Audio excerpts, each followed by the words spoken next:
ସାଙ୍ଗମାନେ ସକାଳ ତାରିଖ ଫୁଲ ତୋଳିବାର। ଆଉ ଦେଖନ୍ତୁ କେମିତି ଜେଜେମା ଅଦା ତୋଳୁଛନ୍ତି।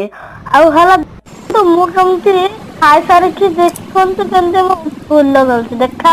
ଦେଖନ୍ତୁ ଭଲ ଦେଖାଯାଉଛି ନା ଫୁଲ ଗୁଡା? ନିଶ୍ଚିନ୍ତ କମେଣ୍ଟ କରିକି କହିବେ।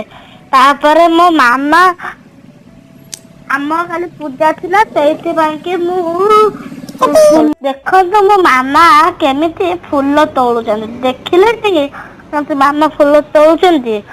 ତାପରେ ଦେଖୁନ କେତେ ସାରା ଫୁଲ ହେଲା। ଆଉ ହେଲା ମୋ ମା ମୋ ପାଇଁକି ଆଜି ଚକୁଳି ପିଠା ଆଉ ହେଲା କଦଳୀ ଭଜା କରିଥିଲା। ମୁଁ ଚକୁଳି ହେଲା ତ ମୁଁ ଉଡିଲି ଆଉ। ଯଦି ଆପଣଙ୍କ ଭିଡିଓ ଭଲ ଲାଗେ ତାହେଲେ ଲାଇକ୍, ସବସ୍କ୍ରାଇବ, ସେୟାର, କମେଣ୍ଟ କରିଦେବେ। ଜୟ ଜଗନ୍ନାଥ। Bye bye.